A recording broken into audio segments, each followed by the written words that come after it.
जी अस्सलाम वालेकुम। कैब 6 आज के लेक्चर का आगाज़ करते हैं। Lecture number 44। आज के लेक्चर में हम क्विज कंडक्ट करेंगे।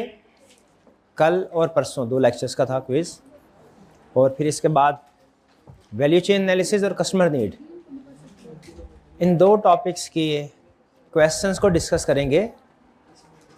पहले क्विज के लिए सिस्टम आपको पता है, लिंक आपके ग्रुप में शेयर कर दिया गया है। क्लिक कीजिए और पार्टिसिपेट कीजिए।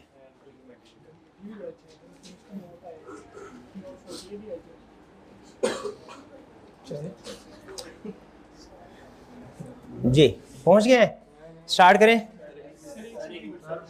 भाई। क्या लिंक पे क्लिक करना है बस, और क्या करना है आपने।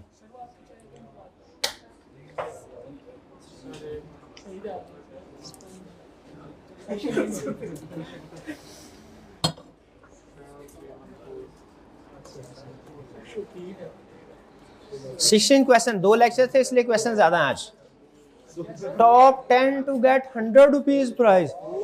इतने पैसों का क्या करेंगे आप, संभाल लेंगे?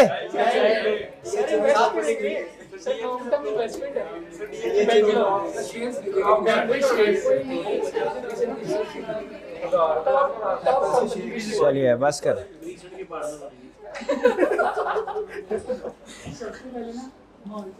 चलिए बस स्टार्ट करें भैया, दूर दूर की बातें ना किया करें। पहला क्वेश्चन ये रहा आपके सामने।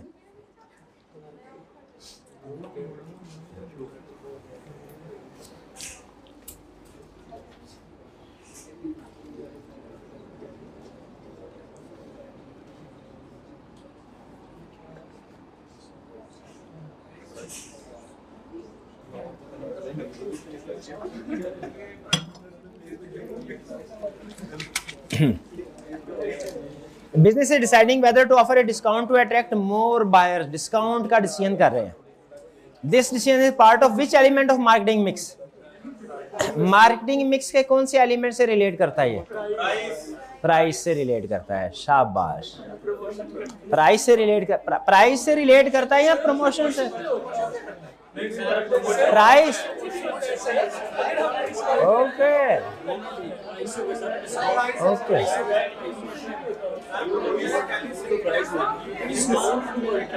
डिस्काउंट्स प्राइस से रिलेट करते हैं। ये हमने मार्केटिंग मिक्स में स्टडी किया हुआ है। एक मिनट है, वो डिपेंड करता है थ्योरी पे। एक मिनट है, एक मिनट। अगर यही क्वेश्चन मैं आपसे ये पूछूं कि वैल्यू चेन एनालिसिस के हवाले से, वैल्यू चेन एनालिसिस भाई बुक में क्या लिखा हुआ, किधर है? प्राइस में। हाँ जी, लेकिन अगर यही क्वेश्चन मैं आपसे, भाई सुन ले, मेरी भी सुन ले भाई। अगर यही क्वेश्चन मैं आपसे पूछूं कि वैल्यू चेन एनालिसिस में ये किस एक्टिविटी से रिलेट करता है, फिर ये किस एक्टिविटी से होगा? उस वक्त मार्केटिंग एंड सेल्स होगा। थ्योरी के लिहाज से क्लासिफिकेशन चेंज हो सकती है। एक फैक्टर एक थ्योरी के लिहाज से हो सकता है किसी और क्लासिफिकेशन में आ रहा हो, दूसरी थ्योरी के लिहाज से किसी और क्लासिफिकेशन में आ रहा हो। अभी तो ये मसला आपका आना है जब आप पेस्टल एनालिसिस और स्वॉट एनालिसिस करेंगे। एक ही केस स्टडी को पेस्टल एनालिसिस से भी सॉल्व किया जा सकता है, उसी केस स्टडी को स्वॉट एनालिसिस से भी सॉल्व किया जा सकता है। ठीक है, तो ये प्रॉब्लम आएगी। बहरहाल मैं अभी आपको समझिए ग्रेस मार्क्स दे रहा हूं।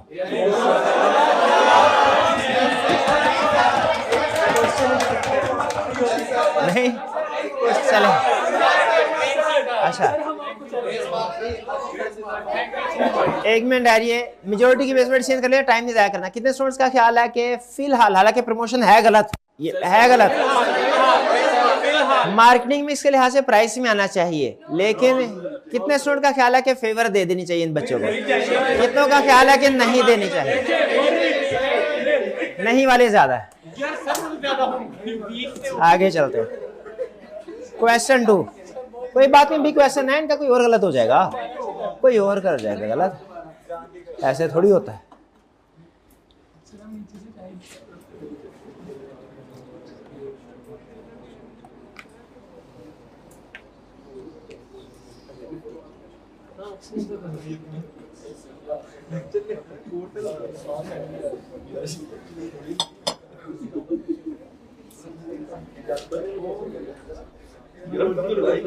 Retailer plans to offer online shopping at fast home delivery.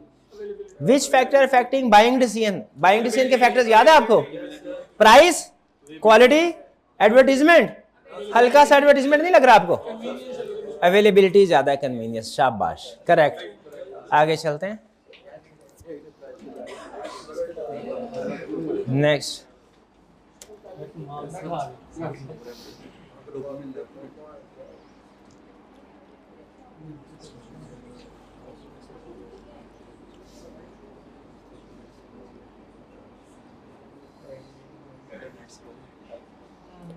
An industrial customer is looking for cost-effective raw material. Cost-effective raw material का मतलब क्या है? Cheaper raw material. Which factor is most likely to influence? ये हमने study किया था ना? Price. शाबाश, प्राइस है. अच्छा मुझे बताइए, ब्रांड नेम और एडवर्टीजमेंट ये इंडस्ट्रियल कंज्यूमर के लिए रेलिवेंट फैक्टर नहीं है? किसके लिए रेलिवेंट है? ब्रांड किसके लिए है? इंडिविजुअल्स के लिए. शाबाश. और एडवर्टीजमेंट से भी अमूमी तौर पे इंडिविजुअल्स ही इन्फ्लुएंस होते हैं ज्यादा. Next question 4. ये रहा क्वेश्चन 4 आपका.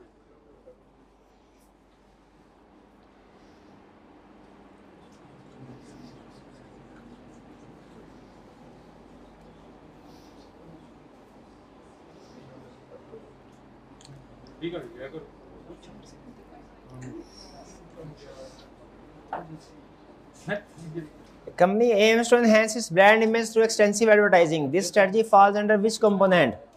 Of course, promotion. क्या प्रोडक्ट में लगा दिया? प्रोडक्ट नहीं, ऑप्शन चेंज नहीं हो सकती, ये प्रमोशन है. कैसे प्रोडक्ट में क्लासिफिकेशन हो सकती थी? क्या फोकस कर रहे होते हैं? फीचर्स ऐड कर रहे होते हैं, वेरिएंट्स, उसमें कलर, फिजिकल एट्रीब्यूट्स प्रोडक्ट के है, वो जो भी आप डिसीजन करेंगे वो प्रोडक्ट में आएंगे. नेक्स्ट क्वेश्चन 5 ये रहा आपका.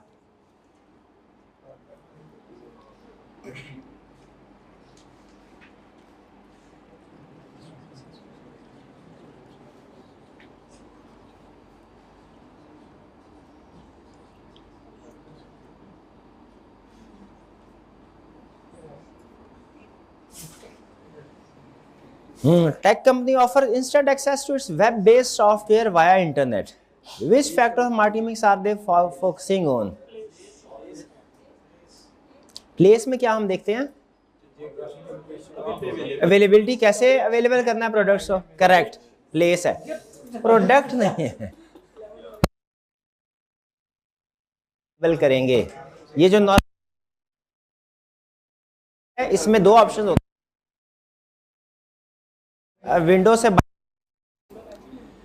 तो दोबारा डिस्कस करते हैं इसको. Tech company offer instant access to web based software via internet. Internet के जरिए से गुड्स को अवेलेबल करना, ये हमारा प्लेस कैटेगरी में आता है मार्केटिंग मिक्स स्ट्रेटजी के लिहाज से. इसमें कोई प्रॉब्लम? कोई प्रॉब्लम नहीं. चलिए आगे चलते हैं. Next question 6. ये रहा जी क्वेश्चन 6 आपका.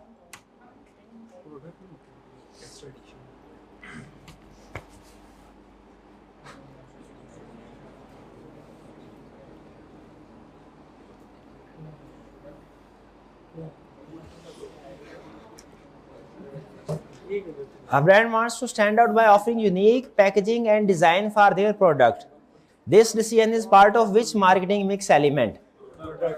Product. हाँ जी, पैकिंग, डिजाइन, ये प्रोडक्ट में ही आता है. अच्छा, अगर हम वैल्यू चेन एनालिसिस कर रहे होते तो उसमें ये पैकिंग कहाँ आता? ऑपरेशंस में. शाबाश. आउटबाउंड लॉजिस्टिक में नहीं आता. पैकिंग आउटबाउंड लॉजिस्टिक में नहीं आता. पैकिंग मार्केटिंग एंड सेल्स में नहीं आता. नहीं आता. कहाँ आता? ऑपरेशन. तो ये आपने ध्यान में रखना है. उसने थ्योरी कौन सी पूछी है? थ्योरी के लिहाज से क्लासिफिकेशन डिफरेंट है. ऐसा ना हो थ्योरी कुछ और पूछ रहा हो, क्लासिफिकेशन कोई और. ठीक है, फिर आप कहे सर डिस्काउंट तो प्राइस में नहीं आना था, प्रमोशन में आना था. आगे चलते हैं. मार्केटिंग मिक्स के मुताबिक जरा फिर बताइए, डिस्काउंट किस में आता है? कोई बात नहीं, ऐसे ही होता है. यहां पे मिक्स हो जाना बेहतर है आई कैप जाके मिक्स होने से. Next question 7. ये रहा जी क्वेश्चन 7 आपके सामने।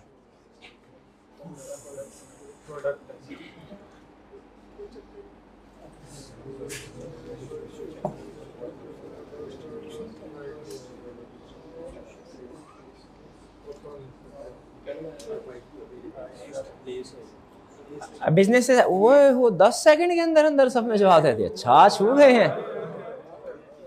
A business exploring various distribution channels to ensure their products are widely available. Which marketing mix is relevant? Place. जी हाँ जी ठीक।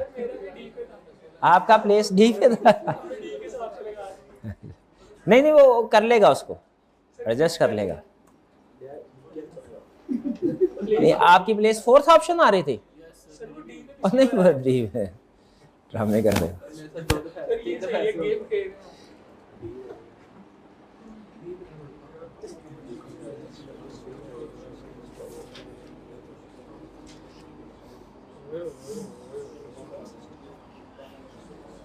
हाँ अब ये वैल्यू चेन स्टार्ट हो गया है।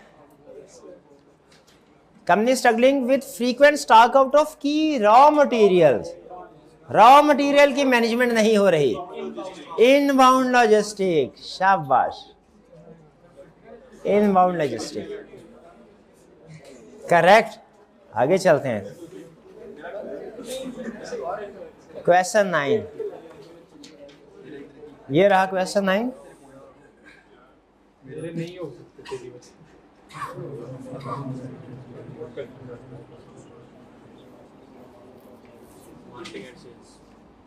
Inbound logistics.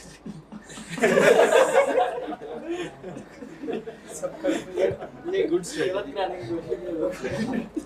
A firm wants to enhance its brand recognition and attract more customer. Which primary activity should it invest in? Inbound procurement तो primary है ही नहीं, खुदा का होकर भाई। हाँ जी मार्केटिंग एंड सेल्स, शाबाश। इनबाउंड वाला। क्वेश्चन 10, ये रहा जी क्वेश्चन 10।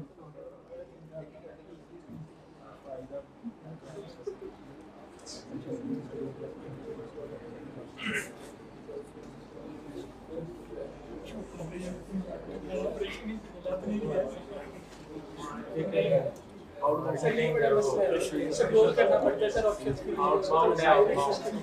स्क्रॉल करना पड़ता है। 4 ऑप्शन के साथ आ जाता है, स्क्रॉल करना पड़ता है आपको। स्क्रॉल करना पड़ता है। चलो आपको पता होना चाहिए 4 ऑप्शन होती हैं। 4 ऑप्शन है, स्क्रॉल में टाइम नहीं करना। कोई बात नहीं, सबके लिए यही है ना, सबके मोबाइल भी ऐसी है। नॉर्मल स्क्रीन का स्टैंडर्ड साइज यही होता है ना सबका। हाँ जी। Business aim to improve product quality and reduce defect operation. Quality testing किस फेज में होती है? ऑपरेशंस में। अच्छा कल एक बात हुई थी सप्लायर रिलेशनशिप की। सप्लायर रिलेशनशिप, हाँ जी वो कौन सी है? हो गया था क्या? तो किस में है? इनबाउंड में है या क्या प्रोक्योरमेंट में? इनबाउंड में, शाबाश।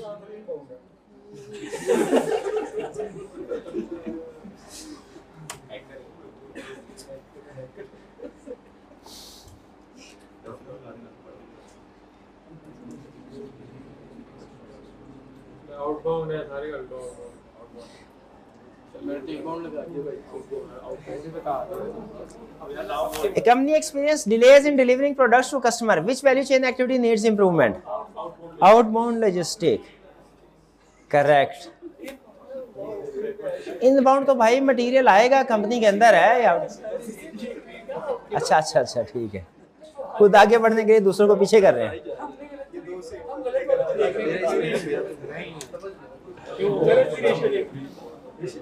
एक ऐसा है प्राइमरी जो 20 से 20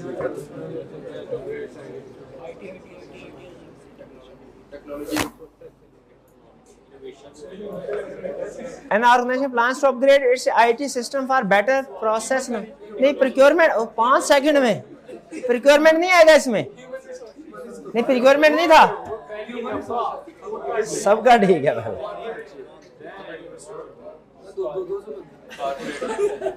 मैं पहले क्वेश्चन भी फर्क पड़ गया था।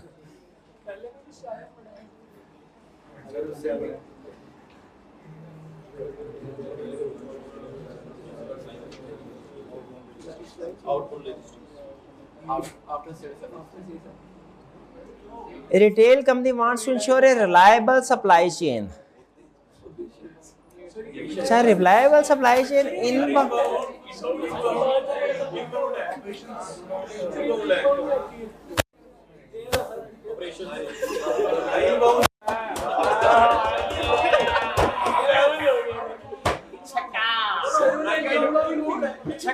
सप्लाई चेन और distribution channel, supply chain distribution channel फर्क है, टर्म लिख ले सप्लाई चेन डिस्ट्रीब्यूशन, पता चल गया जी भाई।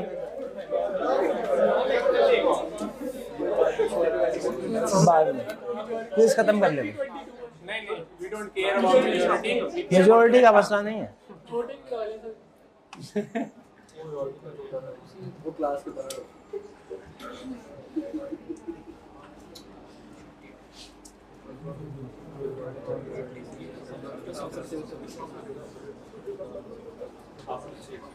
Outbound guys, outbound. Firm is looking to provide better warranties and technical assistance after sales services. ये छोड़िए प्रेशर वाला प्रेशर वाला खाली 500 रुपए 15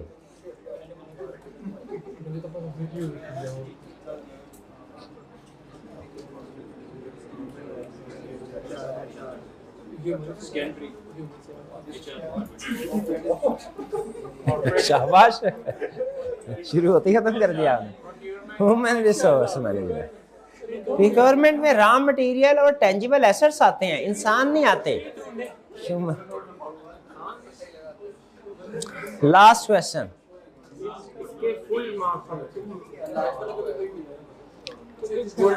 ये रहा जी लास्ट क्वेश्चन।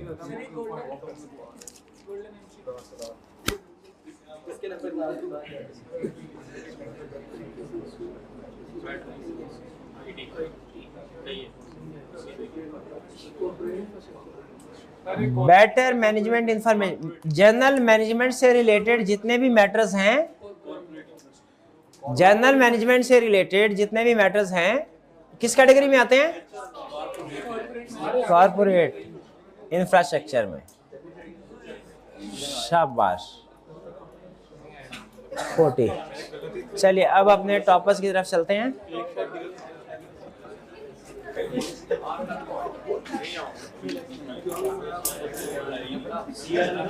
फर्स्ट पोजीशन जी, फर्स्ट पोजीशन, शाबाश। सेकंड पोजीशन किधर है? फर्स्ट पोजीशन वाला, गुड है। सेकंड पोजीशन, शाबाश। थर्ड पोजीशन, शाबाश। फोर्थ पोजीशन, फिफ्थ पोजीशन, शाबाश। Sixth position, seventh position, seventh position, eighth position, ninth position और 10th पोजीशन। चलिए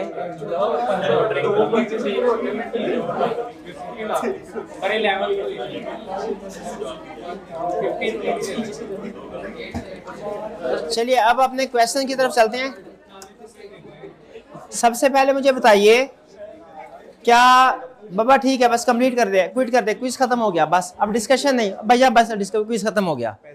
सबसे पहले मुझे बताइए, वैल्यू चेन एनालिसिस थ्योरी में कोई प्रॉब्लम हो या मार्केटिंग मिक्स में कोई प्रॉब्लम हो, कस्टमर नीड में, दो कंसेप्ट में कोई प्रॉब्लम हो, पूछना चाहते हो पूछ लीजिए, कोई क्वेश्चन नहीं है, सब समझ आ गया। एक बुलेट पॉइंट था जी, एक मिनट, वन बाय वन करते हैं डिस्कस इसको।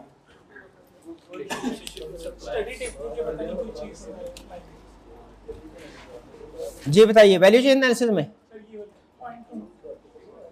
हाँ जी, पॉइंट टू नोट में कह रहा है customers pay for products according to its value, यानी कस्टमर वो क्या क्या ये चाह रहा है, वैल्यू चेन एनालिसिस की अहमियत आपको बता रहा है कि आप क्यों अपनी प्रोडक्ट में, अपने प्रोसेस में वैल्यू को इंक्रीज करना चाहेंगे, इसलिए कि कोई भी प्रोडक्ट कस्टमर के लिए जितनी ज्यादा वैल्यूएबल होती है उसकी वो उतनी ही हाई प्राइस पे करने को तैयार होता है।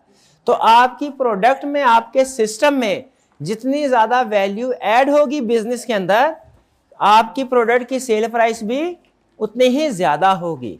और सेल प्राइस ज्यादा होगी तो इसका मतलब क्या है? High return. तो कंपैरेटिव एडवांटेज को लिंक किया उसने पहले। कंपैरेटिव एडवांटेज लिंक होता है प्रॉफिट से, प्रॉफिट लिंक होता है हाई प्राइस से। कस्टमर हाई प्राइस पे करने को तैयार है कब? जब वैल्यू उसे ज्यादा मिलेगी। और वैल्यू कैसे इनहेंस कर सकते हैं हम अपने बिजनेस के अंदर? वैल्यू चेन एनालिसिस से। क्लियर? और वैल्यू चेन एनालिसिस में तरीकाकार क्या होता है हमारा वैल्यू ऐड करने का? एक्टिविटीज में डिवाइड किया और हर एक्टिविटी में हमने देखा कि कैसे इसको कम कॉस्ट में या क्वालिटी इंक्रीज करके हम ये काम कर सकते हैं। क्लियर मेरे भाई? वही कह रहा है, हाई वैल्यू होगी, कस्टमर प्रोडक्ट्स को उसकी वैल्यू के लिहाज से पे करता है। अगर वैल्यू हाई होगी, high value means firm can charge high price to product, customer high price pay करने को तैयार होंगे। समझ आ रही बात? और कोई question? Ensure reliable supply chain इसमें involve. Ensure reliable supply chain, इसका मतलब यह है कि हमने ये इंश्योर करना है कि जो हमें रॉ मटेरियल मिल रहा हो वो अच्छी क्वालिटी का मिल रहा हो। ऐसा नहीं है कि कभी अच्छी क्वालिटी कभी पुअर क्वालिटी, क्योंकि अगर आपका रॉ मटेरियल पुअर क्वालिटी का हुआ ना तो ऑपरेशंस आपके जितने मर्जी अच्छे हों, सिस्टम जितना मर्जी, जो आउटपुट बनेगी वो हमेशा पुअर क्वालिटी की होगी। ठीक है? गाड़ी अगर फर्ज कीजिए अगर उसका रॉ मटेरियल जो है वो ही बहुत कमजोर सा है, वो हल्का सा किसी के साथ टच होता है और वो आल्टो ऐसे होता है, आल्टो 3 डब्बा, तो चाहे उसका डिजाइन जितना मर्जी अच्छा हो, चाहे मैन्युफैक्चरिंग प्रोसेस जितना मर्जी अच्छा होगा, रॉ मटेरियल आपका अच्छी क्वालिटी का नहीं है, प्रोडक्ट रिलायबल नहीं होगी। तो इसमें रिलायबल सप्लाई चेन में यही कह रहा है कि आपको अच्छा रॉ मटेरियल, प्लस जब जब आपको जरूरत है तब तक आपको मटेरियल सप्लाई हो रहा हो रॉ मटेरियल। रिलायबल का मतलब यही है कि जब हमें जरूरत पड़े हम ऑर्डर करें, अच्छा मटेरियल हमें फौरी तौर पे अवेलेबल हो, शॉर्टेज ना हो उस मटेरियल की। क्लियर? Reliable supply. ठीक है? और डिस्ट्रीब्यूशन चैनल क्या है कि कस्टमर को जो चीज प्रोडक्ट प्रोवाइड करनी है आउटबाउंड में आएगा। शाबाश। और कोई क्वेश्चन? एंड पे जो नोट दिया हुआ है कौन से वाला? वो स्ट्रेटजीज वाला, ये पॉइंट। हाँ, वो कह रहा है this value chain analysis applies to manufacturing and retailing company but it can be, manufacturing में ही और रिटेलिंग कंपनी में अप्लाई होता है, but it can also be applied with some modification to service companies. ठीक है? जैसे आज के होम असाइनमेंट में भी एक एग्जांपल ऐसी थी जो किसी हद तक थोड़ा मैन्युफैक्चरिंग से रिलेट कर सकते। नहीं, एक और एग्जांपल थी, इंश्योरेंस वाली नहीं, कॉफी वाली नहीं, कॉफी वाली तो मैन्युफैक्चरिंग से रिलेट कर रही, वो टेक्स्ट बुक वाली थी, टेक्स्ट बुक पब्लिशर। ठीक है? उसका एनालिसिस करने लगे हाथों कि चले जब वो क्वेश्चन आएगा फिर एनालिसिस करेंगे। तो इस स्टडी टीम में बता क्या रहा है कि प्राइमरीली ये मॉडल बना है मैन्युफैक्चरिंग और रिटेल के लिए, लेकिन ये सर्विस सेक्टर की कंपनीज का वैल्यू चेन एनालिसिस करने के लिए भी अप्लाई किया जा सकता है। एक्टिविटीज डिफरेंट होगी। ठीक? और कोई question? Value based pricing strategy क्या होती है कि भाई वही जो अभी बात की हमने कि जिस प्रोडक्ट की वैल्यू जितनी ज्यादा कस्टमर परसीव करेगा उसकी उतनी ही हाई प्राइस पे करने को तैयार है। High value high price, low value लो प्राइस। भाई ऐसे ही होता ना, प्रोडक्ट में आपको कोई वैल्यू नजर आएगी आप उसकी प्राइस देंगे, प्रोडक्ट में वैल्यू नजर नहीं आती।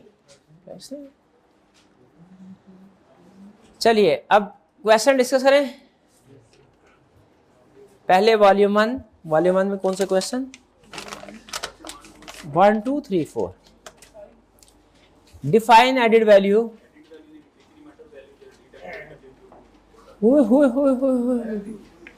क्या क्या फिर से एडेड वैल्यू क्या होती है? इंक्रीमेंटल वैल्यू, जो कि वो एक्टिविटी, देखिए अल्टीमेट प्रोडक्ट को 9 हिस्सों में, यानी स्टार्ट से लेकर एंड तक जो प्रोडक्ट बनती है 9 हिस्सों में डिवाइड कर दिया। तो जो एक एक्टिविटी की वैल्यू है वो क्या है? वो इंक्रीमेंटल वैल्यू जो वो एक्टिविटी ऐड करती है प्रोडक्ट में। ठीक है? और टोटल वैल्यू क्या है? उस प्रोडक्ट की वैल्यू।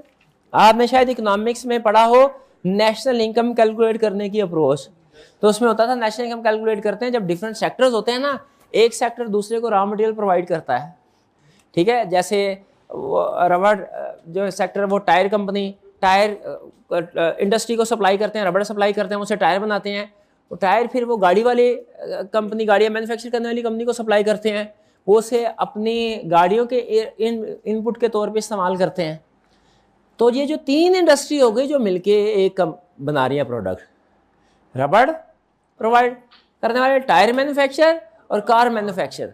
तो अगर गाड़ी की अल्टीमेट वैल्यू फर्ज कीजिए 20 लाख है, तो उसमें कुछ वैल्यू ऐड की है टायर इंडस्ट्री ने, कुछ वैल्यू ऐड की है रबड़ इंडस्ट्री ने।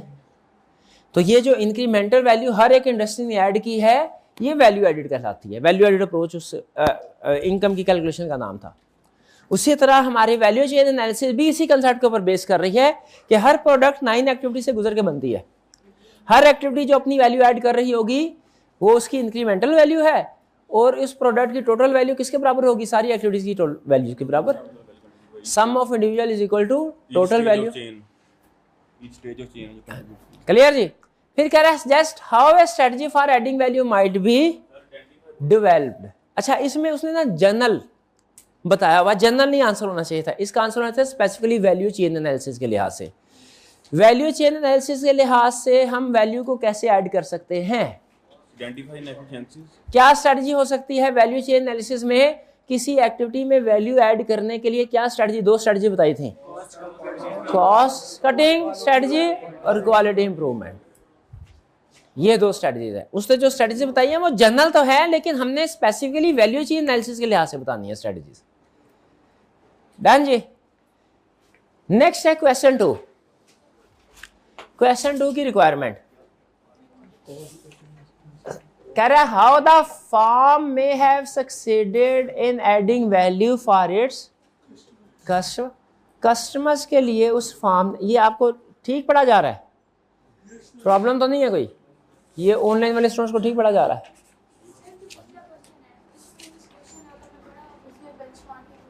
हाँ, बेंच मार्किंग मैंने वही बोला ना, बेंच मार्किंग जो क्वेश्चन 1 पार्ट बी बुक में सोल्यूशन है वो जनरल स्ट्रेटजीज उसने बताई हैं जो अभी हमने नहीं पढ़ी। आपने जनरल के हिसाब से फोकस नहीं बताना इसको, किसके लिहाज से हम बाद में पढ़ेंगे, बिल्कुल पढ़ेंगे, लेकिन अभी हमने वैल्यू चेन एनालिसिस पढ़ा है, तो आपने स्ट्रेटजीज जो बतानी है वो वैल्यू चेन एनालिसिस में कैसे वैल्यू ऐड कर सकते हैं वही बतानी है।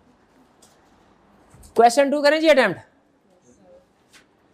अबाउट। अच्छा, कह रहे हैं आपने बताना है कि कैसे वैल्यू ऐड की जा सकती है कस्टमर्स के लिए। How the firm may have succeeded, उसने की होगी, फर्म ने कैसे की होगी एडिड। अच्छा, आपके ख्याल में कस्टमर्स के लिए आप किसी भी इंडस्ट्री की एग्जांपल दे दीजिए, मुझे बताइए कस्टमर के लिए कैसे वैल्यू ऐड कर सकते हैं। जैसे फर्ज कीजिए एयरलाइन इंडस्ट्री,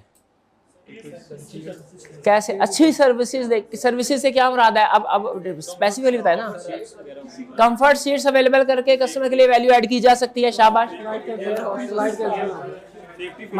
सेफ्टी मेजर्स, शाबाश, जहाज रास्ते में पंचर ना हो जाए, शाबाश, सेफ्टी मेजर्स के लिए, बिल्कुल ठीक है। और कैसे वैल्यू ऐड की जा सकती है? हाँ, फ्लाइट का टाइमली डिपार्चर और टाइमली अराइवल, ये बहुत अच्छा फैक्टर है, शाबाश, बिल्कुल ठीक है। कन्वीनियंस, अच्छा, जो मील सर्व किए जाते हैं फ्रेश मील्स, ये भी एक तरह से वैल्यू एक्स्ट्रा सर्विस है, ठीक है। एयर होस्ट, ठीक है। अच्छा, अब चले बताइए एक कॉलेज कैसे अपने वैल्यू ऐड कर सकता है कस्टमर्स के लिए? चाय भी ला के, अच्छी कैंटीन, कैफेटेरिया अच्छा, और वाईफाई अच्छा हो, ठंडा पानी,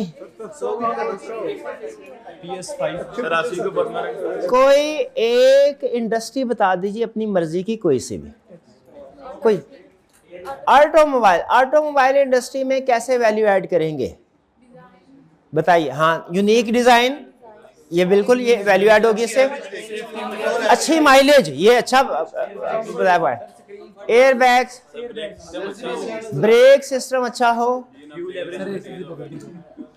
fuel consumption efficient fuel consumption, शाबाश। सेफ्टी मेजर्स, सिलेंडर लगे हो।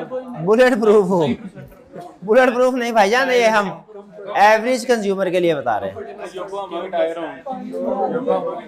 चले बाबा ठीक है, मैं यही जानना चाह रहा था कंसेप्ट समझ आया कि नहीं। जिस तरह की आप एग्जांपल दे रहे हैं सारी एग्जांपल गलत, तो इसका मतलब है सही कंसेप्ट पता चल गया है, वरना कुछ का एग्जांपल आपकी गलत होती कुछ सही होती।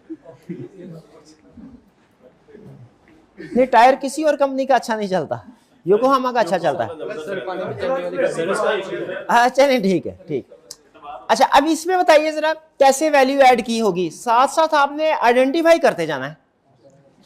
अबाउट 10 years ago, 10 साल पहले की बात है, owners of a small dairy farm producing milk and cream switched to organic farming methods and making organic dairy products, milk, cream, cheese, yogurt and ice cream. Organic product कौन सी होती हैं? Health conscious जो customers होते हैं वो पसंद करते हैं फ्रेश जूस। एक डब्बे वाला जूस है, फ्रेश जूस है, फ्रेश जूस ऑर्गेनिक है, ठीक है, हेल्थ कॉन्शियस वो। अच्छा एक तो इसने वैल्यू ऐड कैसे की भैया, भाई ऑर्गेनिक प्रोडक्ट्स की तरफ मूव करके, और दूसरा Divers range of activity, diversification, different range of products होना, इसे हम मैनेजमेंट में कहते हैं डाइवर्सिफिकेशन। ब्रांड अभी नहीं आया, ब्रांड कहाँ है? इधर आके भाई कितने रटे लगा के आया तू, बस कर दे। केस स्टडी सिखा रहा हूँ, रटे वाला सवाल ना बनाओ इसको, सोचो पहले।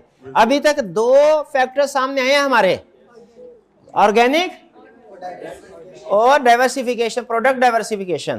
प्रोडक्ट डाइवर्सिफिकेशन का क्या फायदा होता है कि आप डिफरेंट मार्केट सेगमेंट की नीड्स को मीट कर सकते हैं। और क्या फायदा है, एक प्रोडक्ट फ्लॉप हो भी गई, डॉग बन भी गई, कोई ना कोई दूसरी स्टार में होगी, कैश काउ में होगी, क्वेश्चन मार्क में होगी, ठीक है। अब अगला आपने फीचर मुझे आपने बताना है।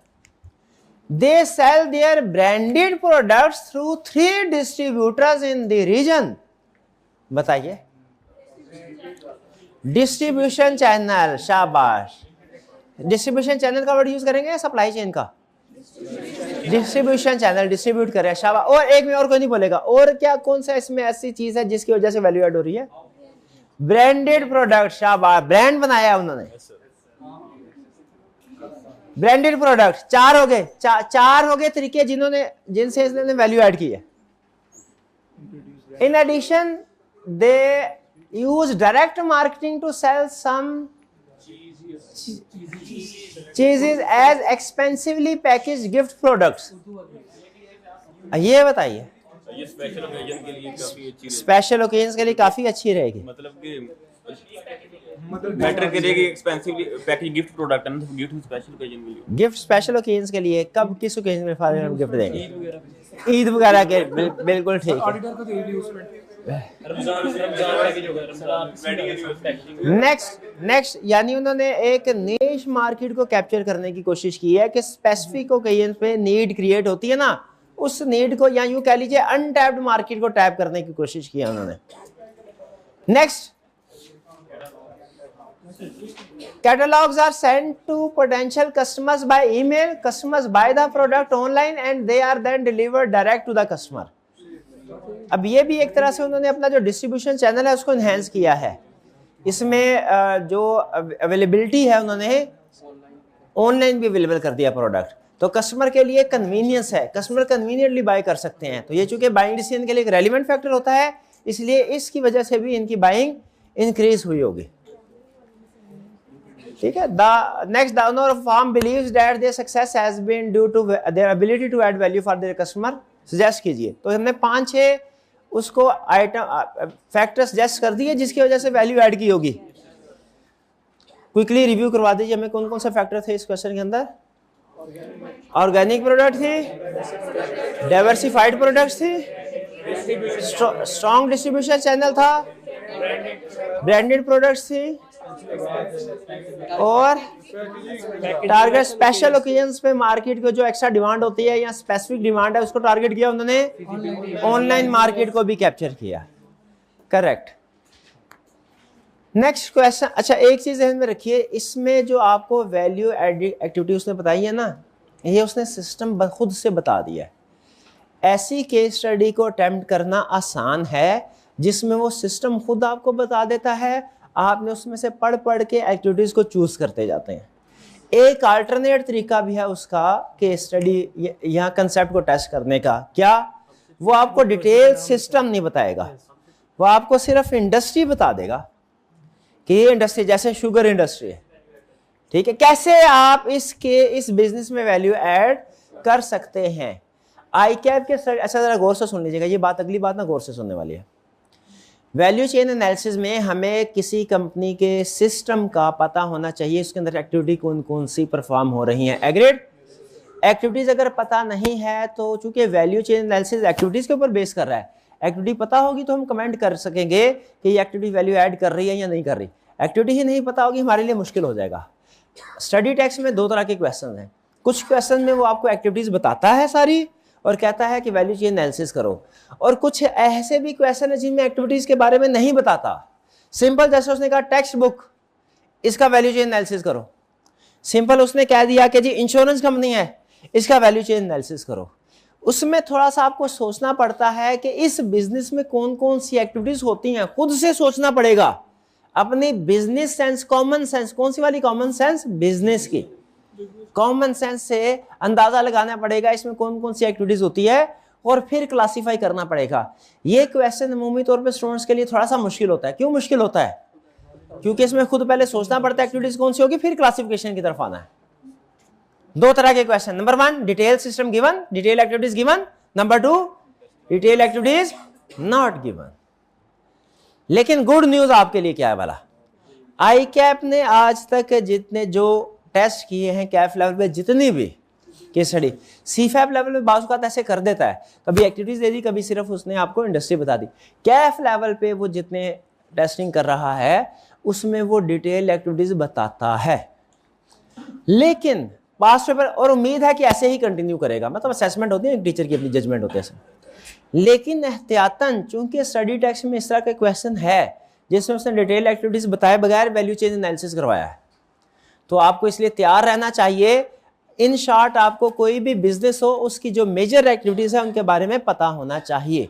शुगर इंडस्ट्री में क्या मेजर एक्टिविटीज होती हैं, ठीक है, और इसी तरह बाकी जो दूसरी इंडस्ट्रीज हैं, केमिकल इंडस्ट्रीज हैं, एयरलाइन इंडस्ट्री है, पेंट इंडस्ट्रीज हैं, कुछ थोड़ा बहुत ज्यादा डिटेल एक्टिविटी नहीं कह रहा, ये नहीं कह रहा कि उनका पूरा बिजनेस समझे कि बिजनेसमैन बनना है, नहीं, लेकिन कुछ मेन एक्टिविटीज आपको पता होनी चाहिए।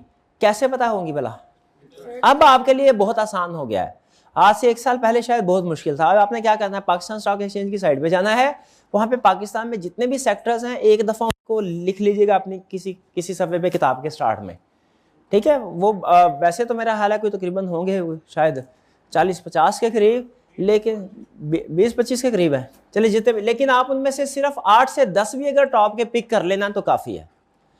सेक्टर पिक कर लिए, पाकिस्तान स्टॉक एक्सचेंज में जाइए, वहां पे लिस्ट होगी सेक्टर वाइज, उस लिस्ट में से टॉप 10 आप नोट कर लीजिए जो आपको पसंद हो, और फिर उसके बाद चैट जीपीटी पे जाइए और उससे कहिए कि मुझे इसमें जो मेजर एक्टिविटीज होती हैं वो लिस्ट डाउन कर दे। क्या बोलना है आपने? जो प्रॉम्प्ट लिखेंगे ना, प्रॉम्प्ट, उसमें लिस्ट का लफ्ज लाजमी लिखना है ताकि वो 1 2 3 कर, वरना वो पैराग्राफ फॉर्म में लिखना शुरू कर देगा, वो पढ़ना थोड़ा ज़रा प्रॉब्लम होती है और आपको पता भी नहीं चलता कि कौन सी एक्टिविटी कैसे दूसरे से डिफ्रेंशिएट हो रही है।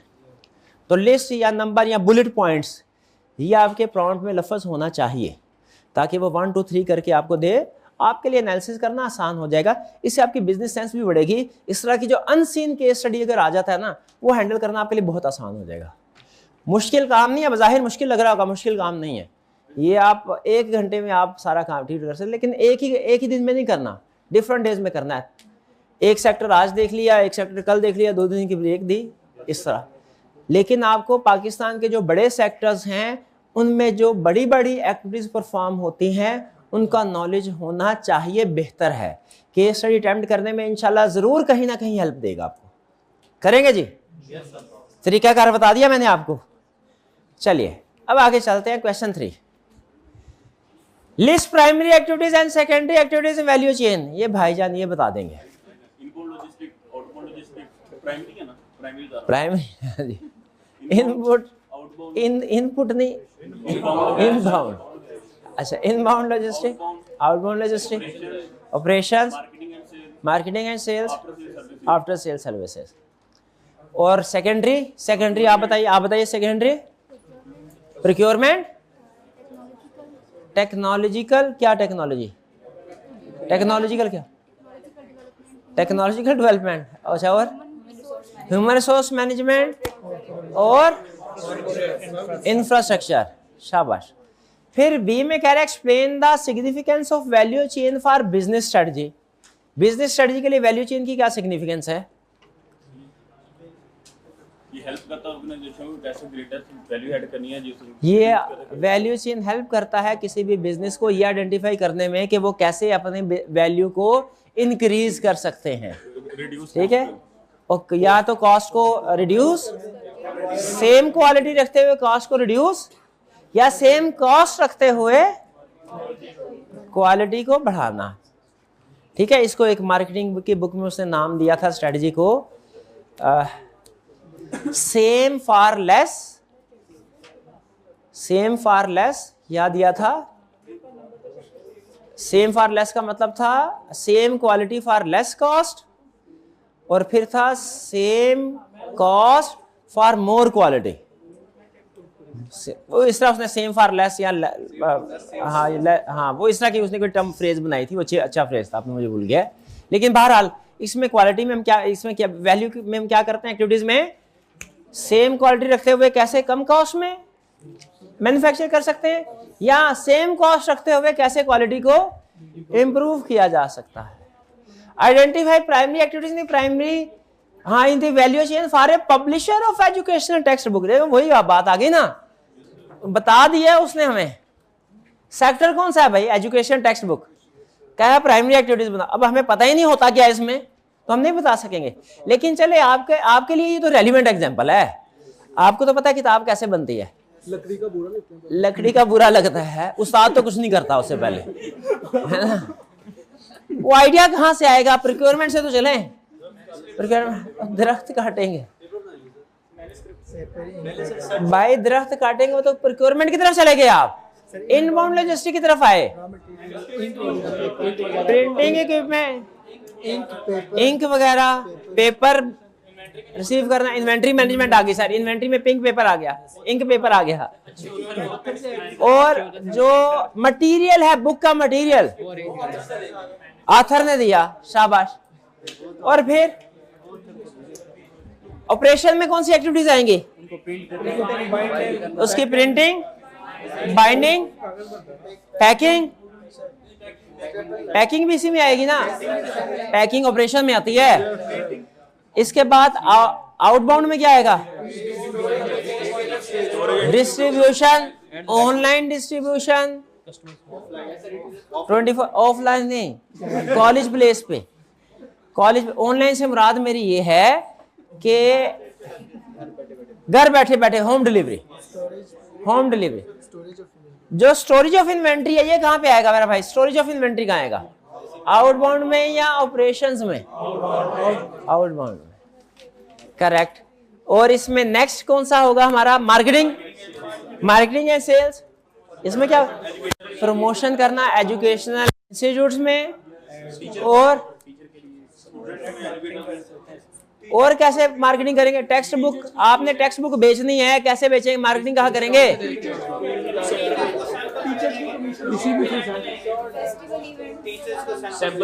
एजुकेशनल इवेंट्स में प्रमोट करके, एग्जीबिशंस में, बुक फेयर्स में, एक्सपो सेंटर, और सोशल मीडिया, ईमेल के जरिए से बुक लिस्ट सेंड करना। ये सारे आपके मार्केटिंग एंड सेल्स होंगे। और लास्ट था हमारा आफ्टर सेल सर्विसेज।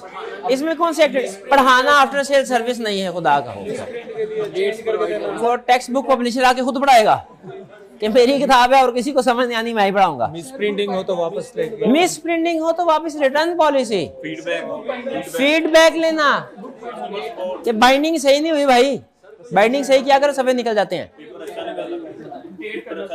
पेपर अच्छा लगाना चाहिए। अपडेट करना अगर कोई टॉपिक रिवाइज हो गया तो। बिल्कुल ठीक, भाई कुछ अंदाजा हो गया आपको या कि शोर ही मचाया इन्होंने? अंदाजा हो गया कि टेक्स्ट बुक पब्लिशर जो है उसकी प्राइमरी एक्टिविटीज में कौन कौन सी एक्टिविटीज शामिल होंगे। आगे चलते हैं। D, identify the primary activities the value chain for a company selling insurance policies such as car insurance by telephone.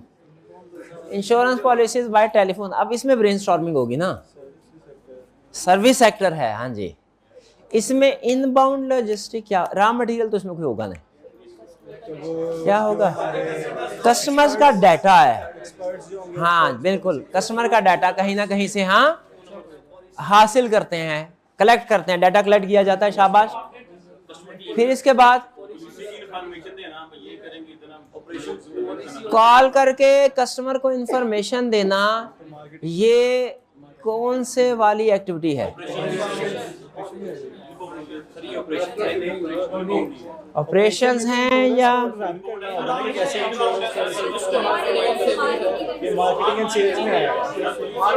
एक मिनट, कितने स्टूडेंट्स का ख्याल है ये ऑपरेशंस में आएगा और कितनों का ख्याल है मार्केटिंग में आएगा? अच्छा, मेरा वैसे ख्याल है ये ऑपरेशंस में आएगा।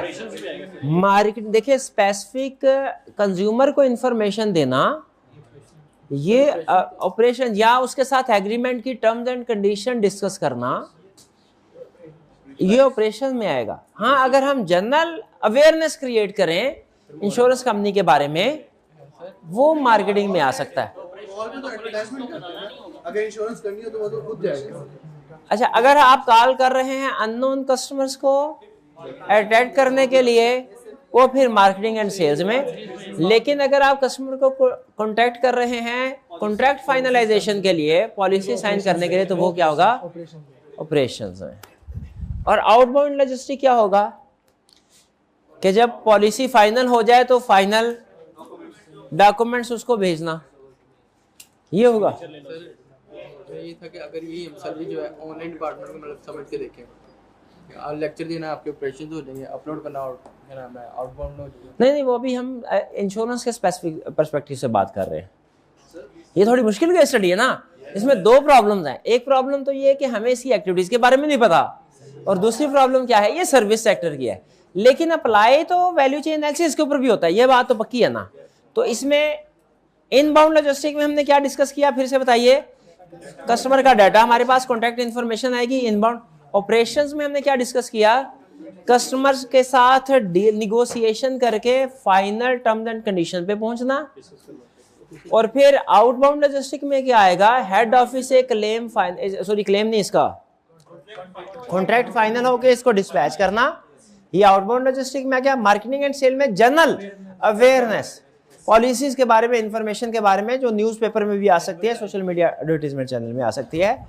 अच्छा, और जो है हमारा आफ्टर सेल सर्विस, वो क्लेम में आएगा। हाँ, क्लेम, जो क्लेम हमारे पास आएगा उसको प्रोसेस करवाना, कितने जल्दी प्रोसेस करवाते हैं, सक्सेस रेट क्या है क्लेम का, ये सारी चीजें हमारी आफ्टर सेल सर्विस में आएगी।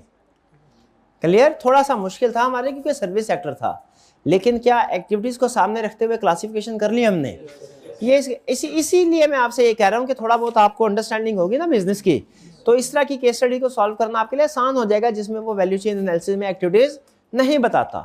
और इवन अगर वो बता भी देता है ना, चूंकि पहले से आपने पढ़ी होंगी, कुछ अंदाजा होगा, तो कंटेक्स्ट जब क्लियर हो जाए तो आप कंफर्टेबल होते हैं केस स्टडीज को करने में। तो ये स्टॉक एक्सचेंज वाली एक्टिविटी आपने जरूर करनी है। नेक्स्ट है क्वेश्चन 4 हमारा, ये coffee hub, the coffee hub TCH is a newly, अच्छा पहले सॉरी रिक्वायरमेंट सबसे पहले, ताकि पता चल जाए हमें थ्योरी कौन सी पूछ रहा है, उस थ्योरी के लिहाज से सोचेंगे ना। वैसे तो हमें पता कौन सी थ्योरी होगी जिस टॉपिक कंसेप्ट के अंडर में, लेकिन फिर भी एग्जाम में नहीं पता होगा। List the activities to be carried out by TCH in respect of its primary value chain. Value chain से मुझे कंफर्म हो गया, value chain analysis of Porter का। प्राइमरी से मुझे पता चल गया कि ये फोकस किस पर कर रहा है, प्राइमरी। सेकेंडरी की तरफ नहीं जाना हमने। Based on the classification suggested by porter, ठीक है जी, पोर्टर की क्लासिफिकेशन यूज करेंगे हम, और हमने कोई पढ़ी नहीं classification. The coffee hub TCH is a newly established chain offering gourmet blend coffee in A variety of flavours in A state of the art customer friendly coffee houses. जो अहम चीजें हैं वो क्या क्या है? ये गोरमेट ब्लेंड कॉफी क्या होती है? ये गवर्नमेंट भाई नहीं, कभी आपने कॉफी पी पता चल गया हमें, लेकिन फिर भी इंफॉर्मेशन तो होनी चाहिए। ये गवर्नमेंट किसको कहते हैं, इसका मतलब देखें। गवर्नमेंट बेकरी है, वो पता है। जो नहीं पता वो बताइए। ये आपने असाइनमेंट नहीं की तो ये इसका मतलब नहीं, आपके असाइनमेंट कैसे किए जब आपको उसका मतलब ही नहीं पता। मीनिंग देखिए क्या मतलब है, आप भी देखें, आपने देखा मतलब इसे, आपको पता है गवर्नमेंट का क्या मतलब है। हाई क्वालिटी, शाबाश, अंडरलाइन करें इसको।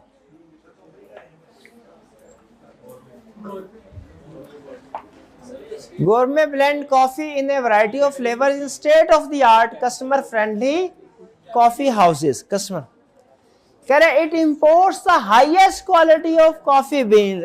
ये procurement के inbound परचे, हाँ, receipt of highest quality of coffee bean ये भी, और फिर इसके बाद इसकी टेस्टिंग भी होगी रिसीविंग के ऊपर, इनबाउंड के ऊपर। ऑपरेशन में तो टेस्टिंग होगी ना, जो बन जाएगी उसकी। ये जो रॉ मटेरियल आ रहा है इसकी टेस्टिंग नहीं होती क्या? ये इनबाउंड में होगी। Bean from supplier around the globe. Besides own operated coffee house, it has issued operating licence to other stores as well. ये आउटबाउंड लॉजिस्टिक है, खुद भी प्रोवाइड कर रहा है और दूसरों को भी लाइसेंस दिया हुआ है, ठीक है, distribution channel. TCH also offers packaged coffee to online customers. Clear? अब आ जाए इसका एनालिसिस करें। इसने हमें ज़्यादा कुछ इस सिस्टम बताया ज़रूर, एक्टिविटीज़ बताई ज़रूर है इसके बारे में, लेकिन बहुत डिटेल एक्टिविटीज़ नहीं बताई। तो हमने प्राइमरी चेन एनालिसिस करना है, हमारा काम है। सबसे पहले प्राइमरी चेन की जो एक्टिविटीज़ है उनको आप हेडिंग लिख दें। सबसे पहली एक्टिविटी कौन सी है? इनबाउंड। इनबाउंड में बताइए कौन कौन सी आएगी? Import of high quality coffee beans, फिर उसके बाद maintaining good relationship with supplier, ताकि वो टाइमली हमें जब जरूरत हो फौरन चीज प्रोवाइड करते रहें। मेंटेनिंग इन्वेंट्री लेवल, शाबाश, उसने लेकिन इसमें जिक्र तो नहीं किया इन्वेंट्री लेवल का कहीं। हाँ, लेकिन कंप्लीट इंफॉर्मेशन नहीं ना दी हमें। ब्लाइंड अप्रोच के साथ कह रहा है कुछ केस स्टडी, कुछ हिंट जरूर दे दी है, लेकिन ब्लाइंड अप्रोच के साथ कह रहा है केस स्टडी सॉल्व करें, यानी खुद से एवेल्युएट करें कि क्या क्या एक्टिविटीज होती हैं। सेफ ट्रांसपोर्टेशन कॉफी हाउसेस और लाइसेंस वालों। सेफ ट्रांसपोर्टेशन, हाँ, एक गुड एनवायरनमेंट में, या ये कह लीजिए कि सिक्योर्ड इन्वायरमेंट में, सेफ एंड हेल्दी इन्वायरमेंट में ट्रांसपोर्टेशन करना कॉफी बीन, फूड, ये जो आइटम्स होती हैं। इसलिए जो डॉक्टर बाज़ वक़्त मना करते हैं कि यूके से कुछ, आपको पता है, स्मगल जो मेडिसिन वगैरह होती हैं वो कुछ लोग मंगवाते हैं और यहाँ पे बेचते हैं। डॉक्टर्स मना करते हैं कि वो चाहे उनकी अभी एक्सपायरी डेट अभी एक्सपायर्ड नहीं भी, उनको इस्तेमाल ना करें, क्योंकि वो जिस तरीक़ाकार से आती है ना, वो रिकमेंडेड नहीं होता उन कंपनीज़ की तरफ से जो ड्रग मैन्युफैक्चर करते हैं। तो आपको टेम्परेचर का ख्याल नहीं रखा जाता, तो इससे उनकी क्वालिटी इफेक्ट होती है। सिमिलरली पेरिशेबल गुड्स जब आप किसी मंगवाते हैं ना, खासतौर में खाने पीने की चीज़ें, तो इनका भी एक सर्टन टेम्परेचर में या एनवायरनमेंट में होना ज़रूरी है, वरना जो इनके इंग्रेडिएंट्स हैं वो इफेक्ट हो सकते हैं। तो कॉफ़ी बीन्स भी हम मंगवा रहे हैं, तो अच्छा पॉइंट उन्होंने रेज़ किया स्टूडेंट ने कि जो ट्रांसपोर्टर हमें प्रोवाइड कर रहा है, ये हम ये इंश्योर कीजिए कि उसका जो इन्वायरमेंट है या जो उसका सिस्टम है जिसके ज़रिए से वो सप्लाई कर रहा है वो सेफ एंड हेल्दी हो। नेक्स्ट, इसके अलावा ऑपरेशंस। ऑपरेशन में क्या देखेंगे? कॉफ़ी बीन की रोस्टिंग जो है वो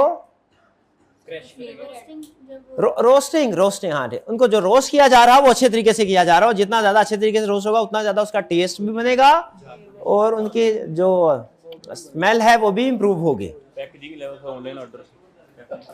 और ऑपरेशन में क्या होगा? पैकेजिंग फॉर ऑनलाइन ऑर्डर्स, वो भी बिल्कुल पैकेजिंग भी ऑपरेशंस में है। रोस्टिंग वाला पॉइंट उन्होंने बता दिया, कॉफी बीन्स की अच्छे तरीके से रोस्टिंग करें। कितनी रोस्टिंग करेंगे बेटा? हाँ, लॉसेस कम हो। हाँ, इक्विपमेंट जो इस्तेमाल कर रहे हैं कॉफी मेकर्स वो हाई क्वालिटी का हो। वैसे उसने मेंशन भी कर दिया state of the art equipment use करते हैं, शाबाश। उससे बल्कि लॉस से रिड्यूस करने वाला पॉइंट भी पूरा हो जाएगा। और फ्लेवर ज्यादा होने चाहिए, ये ज्यादा फ्लेवर्स, वैरायटी ऑफ फ्लेवर्स किस एक्टिविटी में आएगा?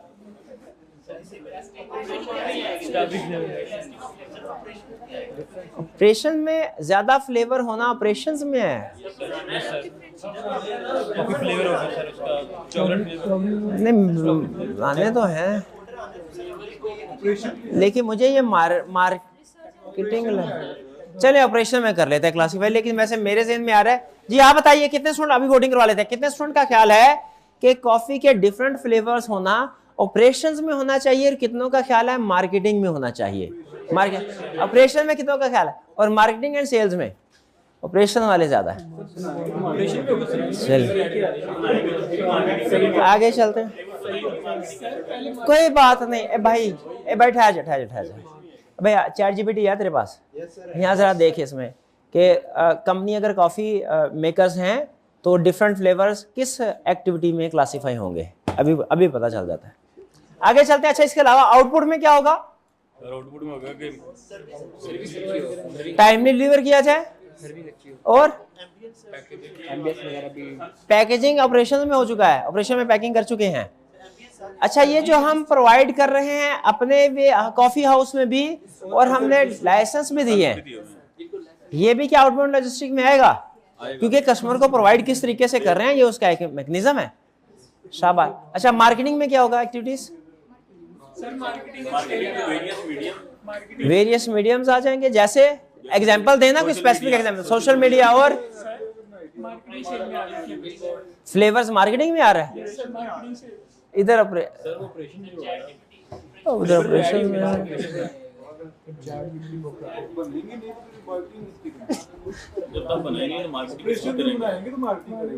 ऑपरेशन में। भाई आपने क्या